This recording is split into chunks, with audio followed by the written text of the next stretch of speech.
اچھا پرائیویٹ لوگ لائیں. ہاں بڑا اچھی تجویز ہے آپ کی. جب پرائیویٹ لوگ آئیں بڑی گے اچھی تجویز تو ہے. آپ دیکھیں گے کہ کمپٹیشن آ جائے گا نا. کمپٹیشن آ جائے گا, ہاں. اور وہ دوسری شفٹ اس سے بھی بہتر ہوگی, ہاں، تیسری شفٹ اس سے بھی بہتر ہوگی.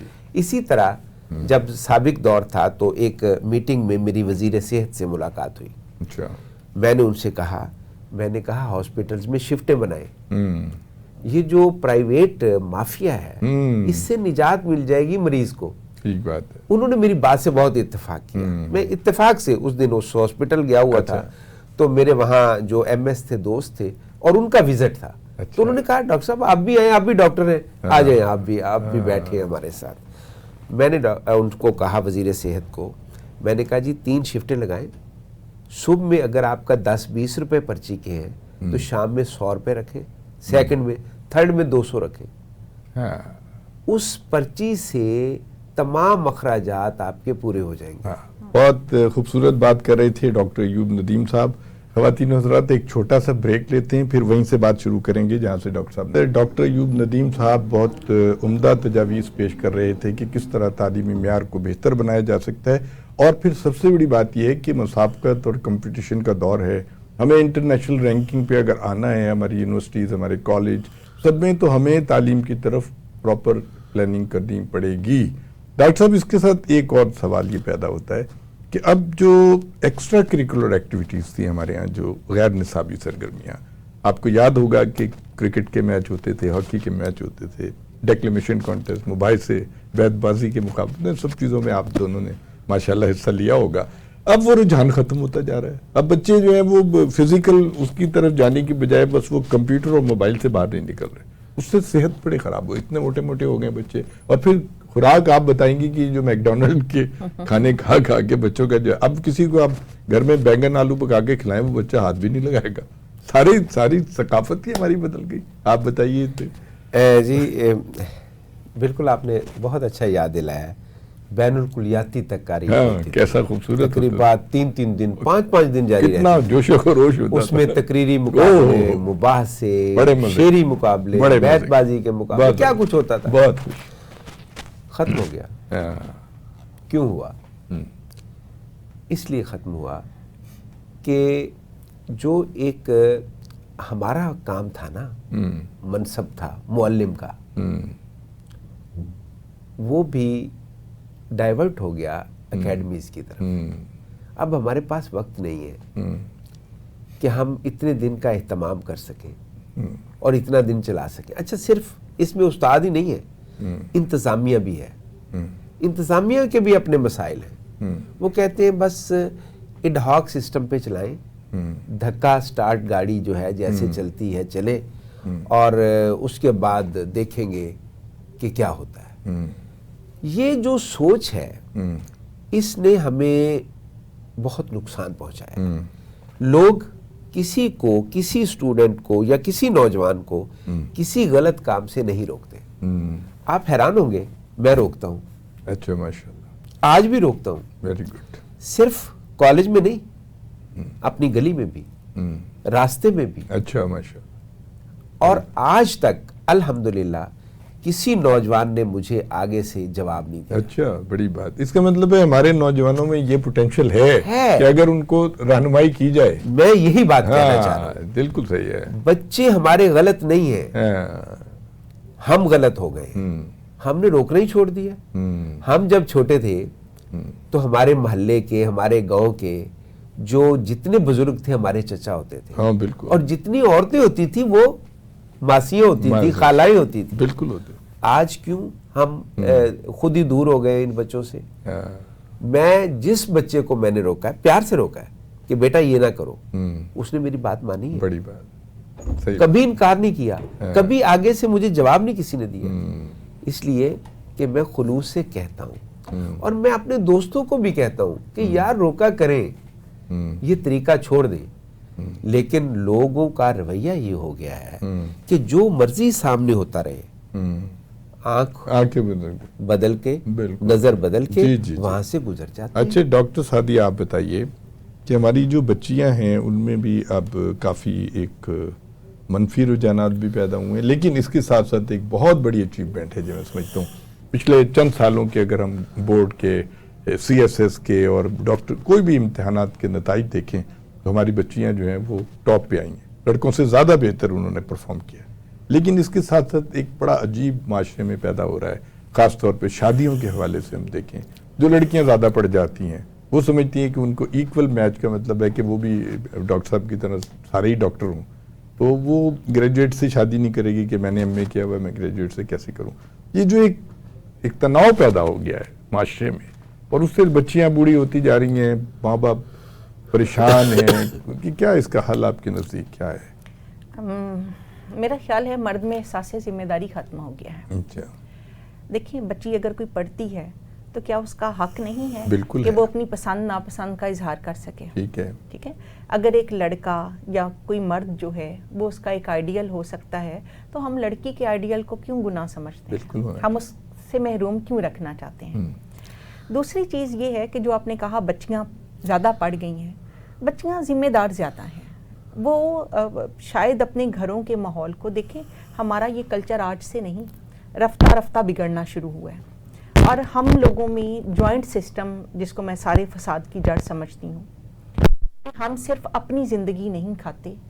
یہ بات کرنے کا مقصد یہ نہیں کہ سارا جوائنٹ سسٹم، مطلب وہ جہاں پہ خرابی ہے، joint family system, joint family system جہاں پہ خرابی ہے، کہ ہم صرف اپنی زندگی نہیں کھاتے، ہم دوسروں کی زندگیوں پہ بھی قبضہ کرنے کی کوشش کرتے ہیں. تو یہ ایک منفی رجحان ہے. میرے پاس کئی ایسے اسٹوڈنٹس ہیں جو یہ بتاتے ہیں کہ وہ دودھ میں چینی ڈال کے ان کو پینا پڑتی ہے کیونکہ ان کے تایا ابو یہ کہتے ہیں، یا جو ہے کہ وہ صبح سو نہیں سکتے، سر میں درد کے باوجود ان کو اٹھ کے کچن میں ناشتہ بنانا پڑتا ہے. تو یہ ایک احترام کی فضا کم ہو گئی ہے. اس کے ساتھ آپ نے دیکھا ہوگا کہ لڑکوں میں بھی پیسے کی دوڑ ایسی شروع ہو گئی ہے کہ وہ چاہتے ہیں کہ جہاں ان کی شادی ہو وہ بہت امیر گھرانہ.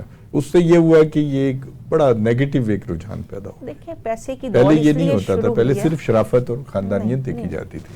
پیسے کی دوڑ اس لیے ہے نا؟ شروع ہوئی ہے جی کہ ہاں. مہنگائی بہت ہو گئی ہے. آپ ضروریات زندگی دیکھیں، آپ پیسہ نہیں کمائیں گے کیا کریں گے؟ آپ کو یہ سمجھیں کہ ہینڈ ٹو ماؤتھ ہو کے جو ہے وہ تو نہیں گزر سکتی. دوسری چیز جو ڈاکٹر صاحب نے بات کی پرائیویٹ اداروں والی، میں اس میں تھوڑا اضافہ کرنا چاہتی ہوں کہ دیکھیں تقاریر شاید اب بھی ہو رہی ہیں، مباحثے اب بھی ہو رہے ہیں، اچھا، لیکن شاید ان کا معیار تھوڑا تبدیل ہو گیا ہے کہ بچوں میں پڑھنے کی عادت نہیں رہی، صرف رٹے کی عادت ہے. ہاں بالکل. تو مارکس بھی جو ہیں وہ اسی وجہ سے آ رہے ہیں. اب ہمارے منسٹر صاحب نے جب یہ بورڈ میں نقل کی روک تھام کے لیے، انہوں نے سب سے پہلے کیا کہا کہ پرائیویٹ لوگ کام نہیں کریں گے. دیکھیں پبلک پرائیویٹ پارٹنرشپ ایک ایسی پریویلیج ہے جو ساری دنیا میں اس کو تسلیم کیا جاتا ہے. اور آپ اپنے اسکول میں بھی، یہ ہمارا Punjab education initiative management authority جو ہے یہ پرائیویٹ پبلک پارٹنرشپ کے اصول پر ہی کام کرتا ہے. اور ابھی یہ 13,000 سکولز جو ہیں وہ پھر دوبارہ انہی اداروں کے سپرد کر رہے ہیں کہ گورنمنٹ سے وہ سنبھالے نہیں جا رہے. تو پھر آپ پرائیویٹ لوگوں پر اعتبار کرنے کے لیے کیوں تیار نہیں ہیں؟ یہ تو روزگار ہے. کئی لوگ میں نے ایسے دیکھے ہیں جو صرف ایگزامز کا ویٹ کرتے ہیں کہ ان کو ڈیوٹی مل جائے گی اور کوئی ایکسٹرا پیسے کما لیں گے. تو آپ ایمانداری اور بے ایمانی پہ بات کیوں نہیں کرتے؟ آپ ان کی تربیت پہ بات کیوں نہیں کرتے؟ آپ صرف یہ کیوں کہتے ہیں کہ سارے سرکاری اسکولوں سے اٹھا کے عملہ ہم وہاں پہ رکھ دیں گے جنہوں نے سارے سال میں کچھ نہیں پڑھایا اور اب وہی اس کی نگرانی کریں گے؟ نہیں، اگر چیک اینڈ بیلنس ہو، جیسے کہ ڈاکٹر ایوب صاحب فرما رہے تھے کہ اگر ایک سرکاری ادارہ ہے، اسکول ہے، کالج ہے، وہاں وہ آتے ہیں، وہ سمجھتے ہیں لو جی یہاں تو تنخواہ پکی لگی ہوئی ہے، دیکھی جائے گی، یہاں کس نے پوچھنا ہے. وہ شام کو جا کے اکیڈمی والے جو ہیں ان کو 50,000 روپے دے رہے ہیں یا ان کی 25,000 سیلری ہے، تو وہ ان کو ادھر فائدہ نظر آتا ہے. لیکن اگر یہ جیسے کہ کہہ رہے تھے کہ شفٹوں میں اگر کام کریں اور پھر چیک اینڈ بیلنس ہو کہ بھئی آپ کی پرفارمنس کیا ہے، آپ نے پورے سال میں کیا ڈیلیور کیا ہے، آپ کے بچے کیوں ادھر ادھر اکیڈمیوں میں جا رہے ہیں، آپ جو فیس تو یہاں دیتے ہیں وہ تو آپ ان کو پراپر کیوں نہیں پڑھاتے. یہ ہے ڈاکٹر صاحب بات یہ ہے چیک اینڈ بیلنس ایک لفظ ہے، اس کا بڑا آسان طریقہ ہے، اس کا بہت آسان طریقہ ہے. میں آج عید کے دن جو ہماری ہائر ایجوکیشن ہے یا اسکول ایجوکیشن ہے، ان کے جو بھی ذمہ داران ہیں، میں ان کو نام ایک پیغام دینا چاہتا ہوں جی ضرور. عید کے اس موقع پر. جی پرنسپل لگائیں، ہیڈ ماسٹر لگائیں، 3 سال کے لیے لگائیں، اچھا. تاکہ 3 سال میں وہ اپنی کارکردگی دکھائے، یعنی اسے ان کو پتہ ہو، ٹارگٹ ہو ان کو کہ اسے انہوں نے پتہ ہو یہ کہ جہاں میں تک نے اترنا جو کرنا ہے ہاں. ان 3 سالوں میں کرنا ہے، کر کے دکھانا ہے. ٹھیک ہے. فار ایور نہ تو لگائیں. روٹیشن میں وہ پھر دوسرا جو سینئر آدمی ہو جو بھی اس کے بعد آ یہ بھی سکے ٹھیک وہ ہے. آئے. یہ ٹھیک. ہاں ہمیشہ کے لیے نہ لگائیں. آپ یقین جانیں آپ کو کسی اور ادارے کی ضرورت نہیں پڑے گی، کسی کمیٹی کی ضرورت نہیں پڑے گی. سارا نظام درست ہونا شروع ہو جائے گا، کیونکہ وہ 3 سالوں میں اپنا جتنی بھی اس کی توانائی ہے، جتنی بھی صلاحیت ہے، وہ بروئے کار لائے گا. بالکل ٹھیک ہے. تاکہ میرا نام رہے، لوگ یاد کریں کہ میں نے اس ادارے کے لیے کچھ کیا ہے. اچھا. دوسری بات، جی جی عید کے موقع پہ میں ایک چھوٹا سا واقعہ اگر وقت جی ہے تو. حکم. بہت مشہور کنگ تھے برطانیہ کے، کنگ ایڈورڈ، جن کے نام پہ جی جی کنگ ایڈورڈ یونیورسٹی بھی ہے. وہ ایک اسکول کے وزٹ پہ گئے، اسکول دیکھنے کے لیے. وہاں گئے تو ایک کلاس میں پہنچے تو انہوں نے جھانکا، ایک ٹیچر جو تھے وہ پڑھا رہے تھے. وہ تھوڑے سے آگے ہوئے، انتظامیہ کا بھی ایک آدھ بندہ ساتھ تھا. ٹیچر نے ان کی طرف کوئی توجہ نہیں کی، نہ بچوں نے کی.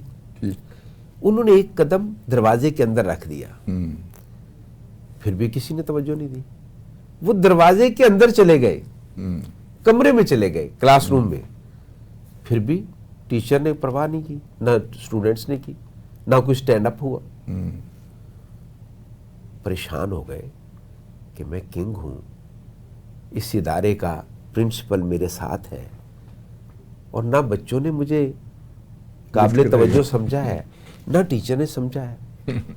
الٹے قدم واپس آئے اور پرنسپل سے کہنے لگے کہ یہ جو ٹیچر پڑھا رہے ہیں، کل ان کو پیلس میں بلائیں.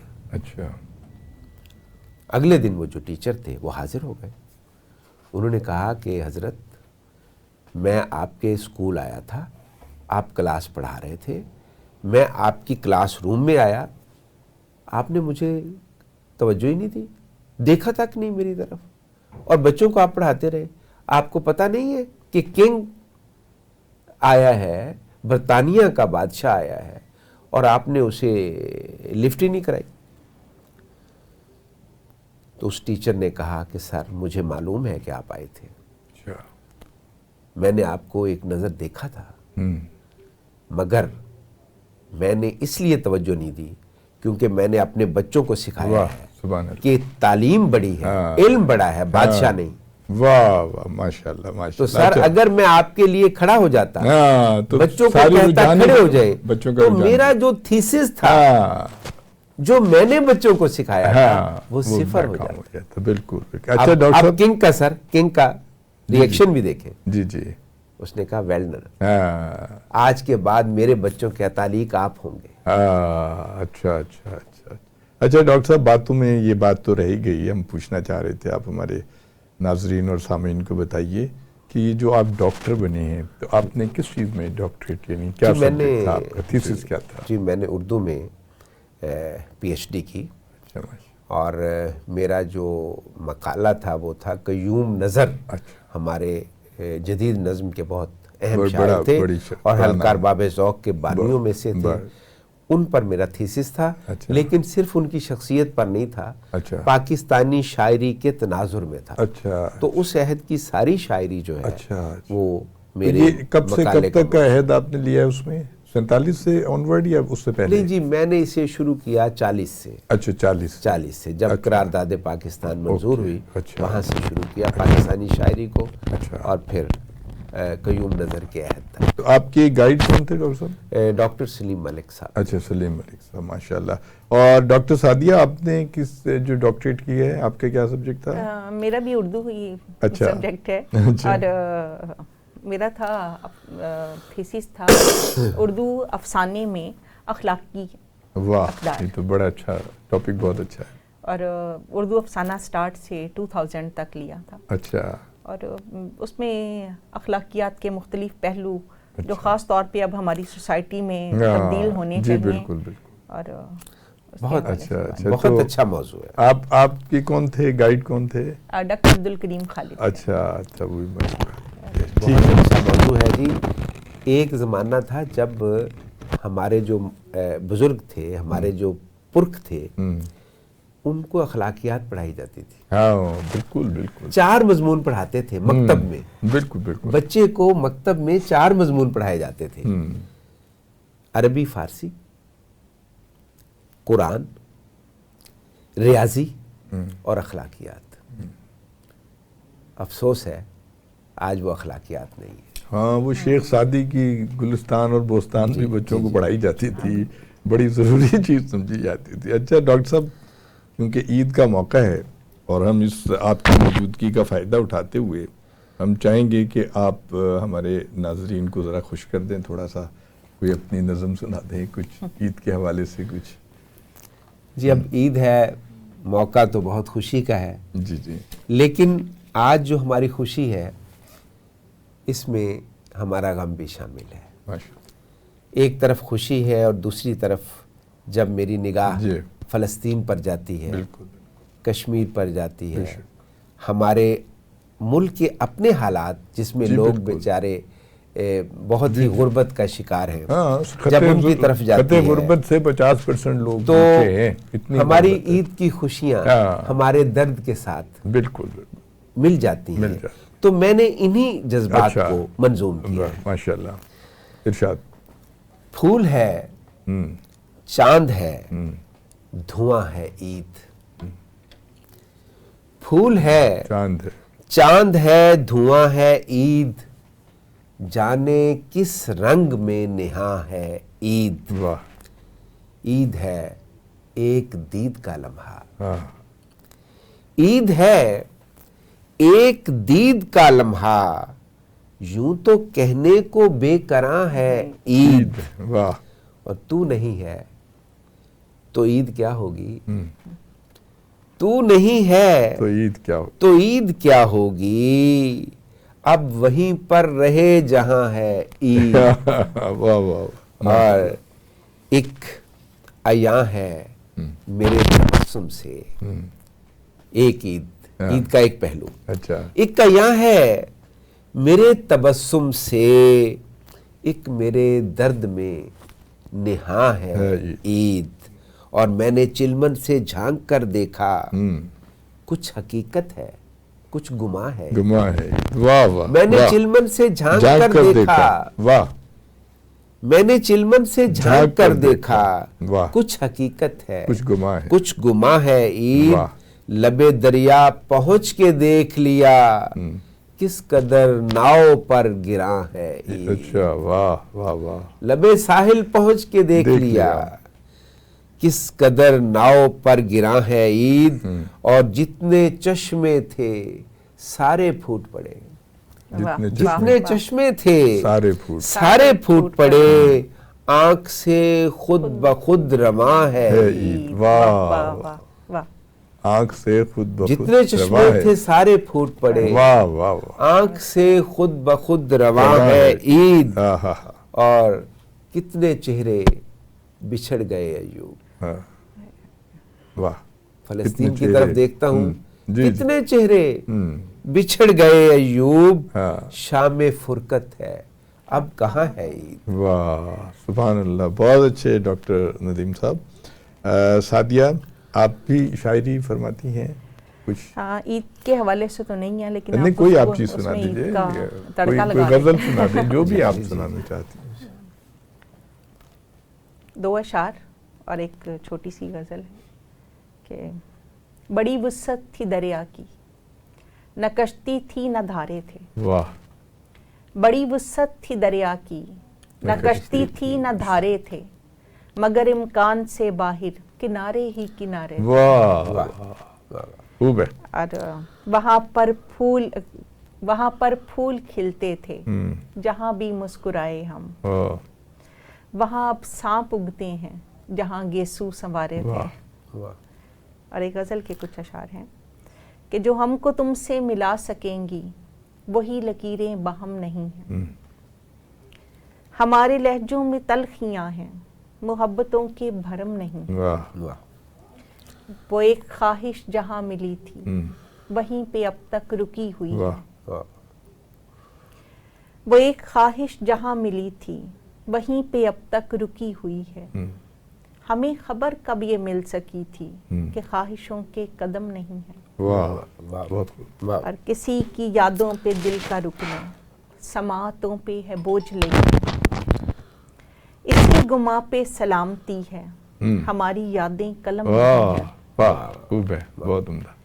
اور روا روی میں ہم اپنی نسلوں کی کاشت کرنے میں ہی مگن ہیں، روا روی میں ہم اپنی نسلوں کی کاشت کرنے میں ہی مگن ہیں، ہم ان تماشوں سے تھک گئے ہیں مگر مداری بھی کم نہیں ہے، واہ بھی بہت خوب، یہ تو بہت عمدہ شعر ہے، بہت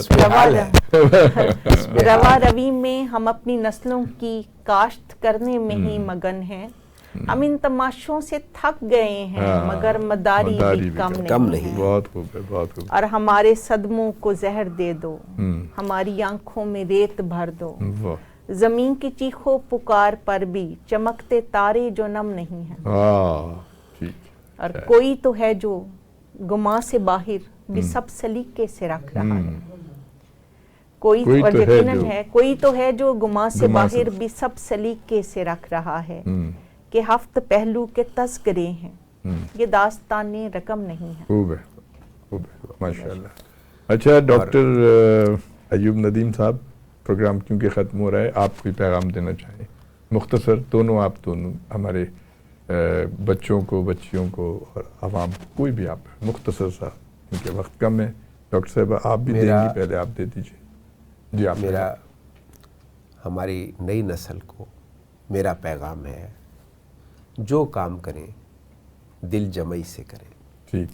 مستقل مزاجی سے کریں، کوئی کام چھوٹا بڑا نہیں ہوتا، کوئی مضمون چھوٹا بڑا نہیں ہوتا، جو پڑھیں محبت سے پڑھیں، ٹھیک ہے. دل لگا کر کریں، آپ دیکھیں گے کہ اللہ تعالیٰ اس میں اتنی برکت ڈالیں گے ماشاء کہ آپ حیران رہ جائیں. بے شک. جی سعدیہ. اچھا جی جی جی آپ بات ہاں، مکمل اچھا. آپ کریں. نہیں آپ بات مکمل اچھا کریں. کر اور لیجیے آپ کو. ایک شعر اچھا، میں جی، آپ کی جی. نظر جی، کرنا جی، ضرور، چاہتا ضرور. ہوں، اور ہمارا جو کیمرہ مین ہے، ہمارے ڈائریکٹر ہیں، ان سب کی نظر کرنا چاہتا ہوں. تیرے دیدار کو آتے ہیں اچھا چلے جاتے ہیں، چلے جاتے، تیرے دیدار کو آتے ہیں چلے جاتے. چلے جاتے ہیں، دو گھڑی عید مناتے ہیں چلے جاتے ہیں. ماشاء اللہ. جی سعدیہ آپ کیجیے. دیکھیں مجھے تو اپنے بچے بہت پیارے ہیں، جی. اور یہ سارے ملک کے بچے جو ہیں، جی بالکل. اور میں سمجھتی ہوں کہ یہ بہت بیچاری قوم ہے کہ ان کے ہاتھ میں دنیا ہے لیکن ان کو ہم نے کمروں میں محدود کیا ہوا ہے. تو جو بھاری بوجھ، یعنی آپ تعلیم کے حوالے سے دیکھ لیں کہ ہمارے بچے ایک بوجھ لے کے، بیگ کا بوجھ لے کے اسکول جاتے ہیں اور وہاں سے ہوم ورک کا یا ڈپریشن کا بوجھ لے کے گھروں میں آتے ہیں. تو میں یہ سمجھتی ہوں کہ یہ اپنی بات شیئر کریں اپنے والدین سے، اپنے اچھے دوستوں سے، بتانے سے ہر مسئلے کا حل نکلتا ہے. اور زندگی بہت پیاری چیز ہے، اس کی قدر کریں انسانیت کے حوالے سے، انسان کے حوالے سے. جی خواتین و حضرات، آپ ڈاکٹر ایوب ندیم اور ڈاکٹر سعدیہ بشیر صاحبہ کی گفتگو سن رہے تھے. یقیناً آپ نے بڑا انجوائے بھی کیا ہوگا، اس میں بڑا سبق بھی ہے، رہنمائی بھی ہے، اور ان کی گفتگو سے ان کے جو حب الوطنی اور عوام سے محبت اور اثار جو ٹپکتا ہے وہ ہمارے لیے قابل قدر ہے. بہت شکریہ ڈاکٹر صاحب، آپ تشریف لائیں. ڈاکٹر صاحب آپ کا بھی شکریہ پروگرام تعلیم کے ساتھ. شکریہ آپ کا.